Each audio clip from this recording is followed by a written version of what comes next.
안녕하세요. 하나증권 아나운서 편다송. 하나증권 영업부 금융센터 도현수 대리입니다. 반갑습니다. 네, 오늘 대가들의 포트폴리오 두 번째 시간인데요. 두 번째 인물로는 누가 준비되어 있나요? 두 번째 인물로는 올 웨더 포트폴리오로 유명한 레이 달리오가 준비되어 있습니다. 사실 저는 레이 달리오에 대해서는 잘 알지 못하거든요. 아, 그러세요? 네, 레이 달리오에 대해서 오늘 네. 확실하게 알아가 보도록 하겠습니다. 네, 알겠습니다. 자, 그럼 먼저 레이 달리오에 대해서 소개 부탁드립니다. 일단 레이 달리오에 대해서 소개해드리면은 투자자라면 사실 이분도 모를 수가 없는 압도적인 대가입니다. 특히나 이분은 올웨더 포트폴리오로 되게 유명한데 이건 뭐냐면은 시장에 투자를 4계절로 나눠가지고 4계절을 전부 다 대비할 수 있는 포트폴리오를 구축한 걸로 되게 유명합니다. 올웨더 포트폴리오의 자산구는 상품별 비중으로는 주식을 30%, 그리고 장기 채권을 40%, 중기채를 15%, 금을 7.5%, 원자재 7.5%로 구성한다는 포트폴리오거든요. 근데 이게 사실 지금도 그렇고 과거에도 그렇고 미래에도 그럴 것이고 봄, 여름, 가을, 겨울 이 4계절을 모두 풍파를 지나면서 일정한 수익을 날 수 있는 포트폴리오로 되게 유명해가지고 되게 레이 달리오가 엄청 유명해졌습니다. 물론 수익률도 당연하고요. 투자자라면 모를 수 없는 대가였던 건가요? 네, 맞습니다. 좀 부끄러워지네요. 네, 그러면 이제 레이 달리오의 가장 성공적인 투자 어떤 거였는지 한번 들어보도록 하겠습니다. 일단 레이 달리오는 1975년에 본인의 헤지펀드인 브리지워터 어소시에이트라는 헤지펀드 회사를 설립을 하고 특히나 이분은 포트폴리오 분산과 리스크 관리에 핵심적인 역할을 했었고 안정적으로 1991년부터 2019년도까지 연평균 12% 정도의 수익률을 기록을 했습니다.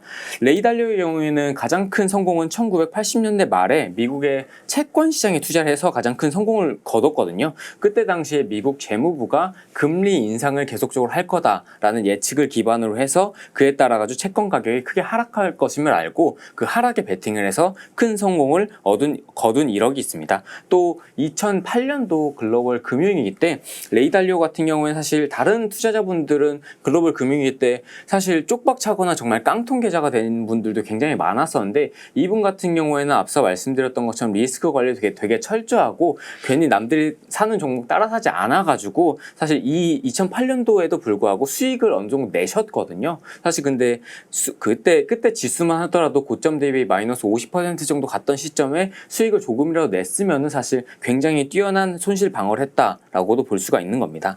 레이 달리오가 4계절을 대비한 그런 포트폴리오를 준비한다고 했잖아요. 네, 맞습니다. 근데 이렇게 대비를 완벽하게 해둬도 그래도 실패한 경험은 있을 것 같은데.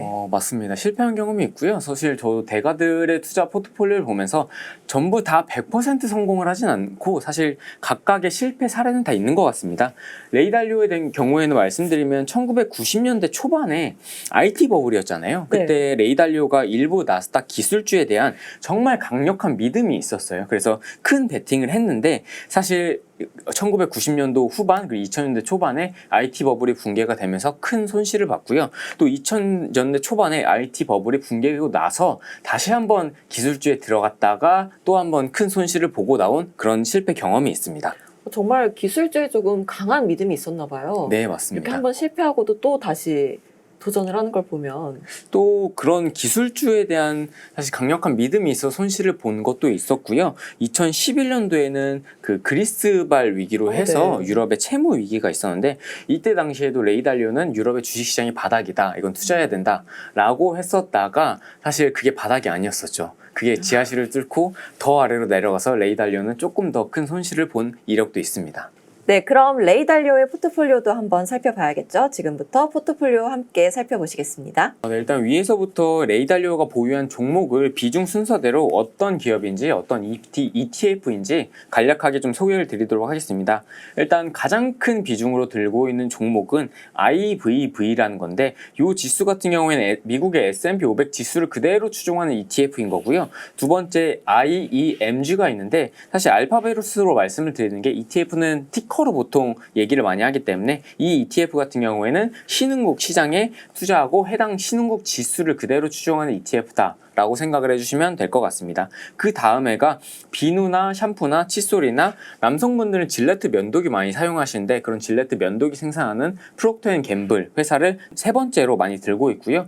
네 번째로는 존슨앤존슨이라는 글로벌 헬스케어 회사를 보유하고 있고요. 이 회사 같은 경우에는 지금 의약품뿐만 아니라 의료기기나 소비자 용품이나 백신 등을 생산하는 회사입니다. 주요 제품 몇 가지만 말씀을 드리면은 타이레놀이나 리스테린이나 베이비 파우더 등이 있습니다. 그리고 다섯 번째는 코카콜라를 들고 있고요. 이외의 종목에 대해서 간단하게 말씀드리면 펩시콜라도 좀 들고 있고요. S&P 500 지수를 추종하는 티커는 좀 다르지만 스파이 ETF도 들고 있습니다. 그리고 코스트코, 맥도날드, 미국의 1위 식음료 업체인 월마트도 있고요. 스타벅스, 비자, 구글, 그 다음에는 중국의 이커머스 회사인 핀더더, 그리고 미국에서 약국 체인점을 하는 CVS라는 회사를 들고 있고, 미국에서 제과업, 쿠키나 빵을 만드는 몬덜레이즈라는 회사도 들고 있습니다.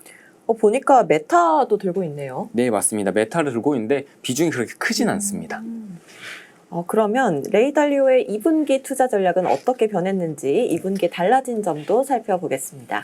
저는 레이달리오가 정말 중국을 좋게 본다는 것을 해당 포트폴리오를 통해서 보고 알았습니다. 일단 레이달리오 포트폴리오 매수 종목 중에서 유의미했던 거는 미국 S&P 500 지수에 대한 투자는 사실 조금 감행을 하긴 했는데 중국에 대한 신규 투자가 늘었습니다. 어떻게 보고 알았냐면은 FXI라는 ETF는 중국 대형주 50개에 투자한 ETF인데 이 종목을 신규 매수를 했고요. MCHI ETF는 미국과 홍콩에 상장되어 있는 중국 기업 전반에 투자한 ETF인데 이 종목도 추가적으로 비중을 높였습니다.